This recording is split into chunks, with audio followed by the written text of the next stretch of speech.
Hello, Gene Schwimmer here. Welcome to the vlog. Before we get to our main subject, forgive me, I just could not resist. In yesterday's vlog, I talked partly about the deterioration of the quality of life in New York City, why it got so bad I finally had to move to Germantown, Tennessee, which is where I am right now. In yesterday's vlog, I talked about the homeless problem in New York City, how it was getting worse, how you were seeing homeless people everywhere. At least that's how it felt to me. So I just wanted to share this headline from today's news. De Blasio had a plan, or he had a promise to decrease homelessness in New York City. Instead, homelessness went up. Just wanted to share that.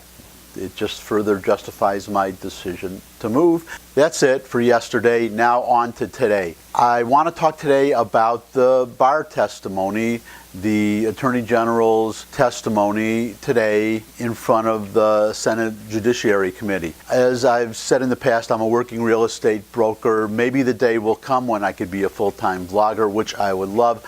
I could not just sit there and just watch the entire hearing and take notes. But I did hear the hearing because I kept it on while I was working, while I was doing my real estate business. So I just jotted down a couple notes. I'm just going to go through them, give you a couple general comments. They may not be in any particular order. Forgive me if I ramble a little bit, get off subject, jump from here to there, and then from there to here back again. But I really don't have time to organize this. So let's start with the Barr letter that our Democratic friends have been making such a big deal out of the last couple of days since the Washington Post somehow got hold of this letter, which was not public, and they published it. And it was supposed to show that Mueller was criticizing the letter that Barr wrote, summarizing the report a couple of weeks before he released it. The mischaracterization, and this gets to press bias, the mischaracterization of Barr's letter was the reason for Mueller's letter. Somehow this implication has been put out and is allowed to continue, that Mueller was criticizing the way that Barr summarized Mueller's report. What Mueller was actually complaining about was nothing that Barr did. In fact, Mueller confirmed that Barr's letter was accurate. That was not the problem.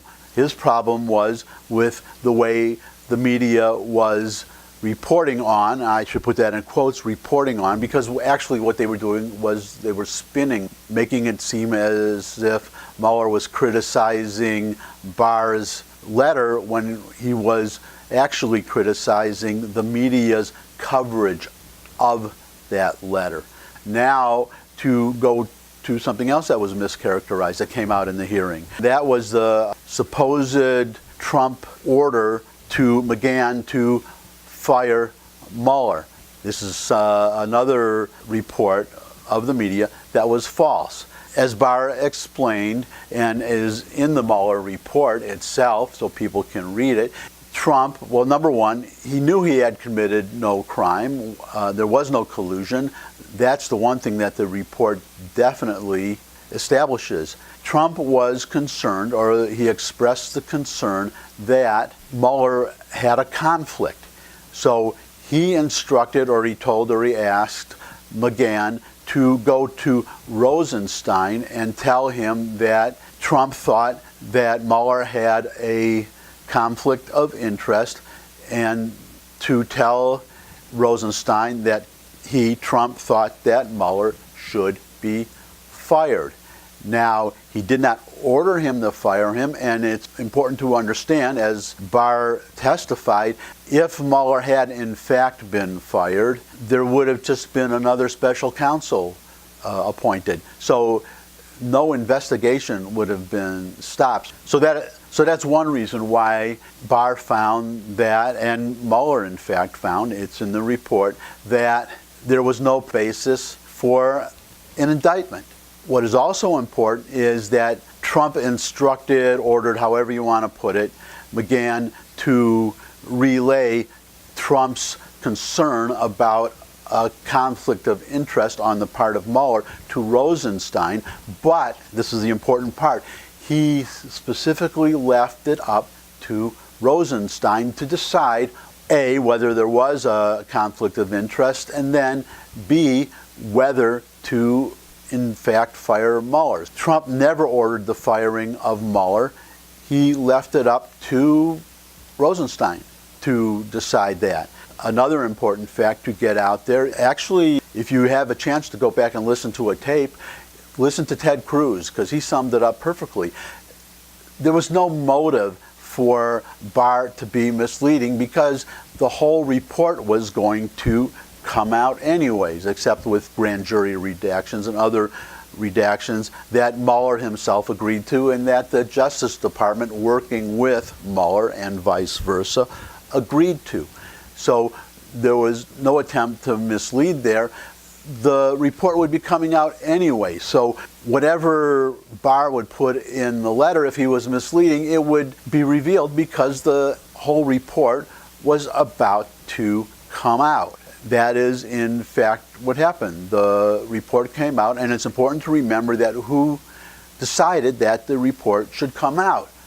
Barr decided, and he was not required to release the report. Mueller's report was to the Attorney General, and then it was up to the Attorney General, Barr, to decide what to do with the report. If you follow the testimony all through the process, what the dispute was that Mueller had written this letter. He wanted Barr to release some pieces of the report to make the context clear and resolve or dispute these misleading characterizations by the media. Barr disagreed, and it was a respectful disagreement, that he wanted to get everything out there. He did not want to hide anything. He wanted to get everything out there. He did not want to put out little pieces of the report one at a time. He wanted the whole report out there so that we, the public, could see the whole thing and decide for ourselves. So the whole issue, which the Democrats on the committee went over again and again and again,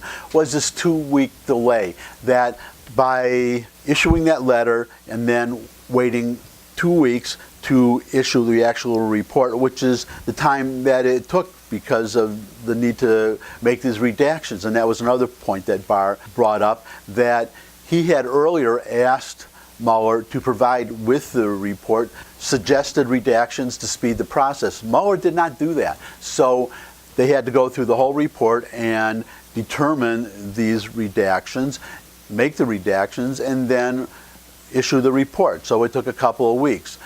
The whole complaint by the Democrats was, as I understand it, was they were complaining that during that 2 weeks, Trump was able to tweet, state whatever, that he was exonerated completely of all the charges, or whatever Trump wanted to say. Well, Trump could have said whatever he wanted to say anyways, so that doesn't matter. And what is the difference if the report comes out and shows that Trump is completely wrong? That is a very important point for everybody to understand, that because the report was coming out anyway, there was no reason for anybody to be misleading.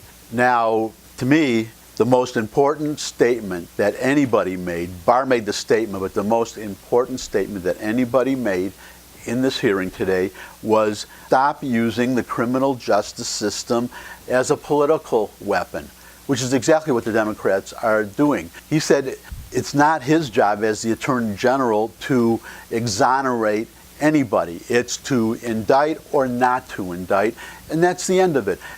You saw repeated questions from the Democrats, especially from Cory Booker, to say, well, do you think this is the right thing to do? Do you think a president should do this? And Barr would make the point that that's not his job. His job is to indict or not indict, to look for a criminal offense and either find it or not find it, to find evidence that could prove that offense beyond a reasonable doubt.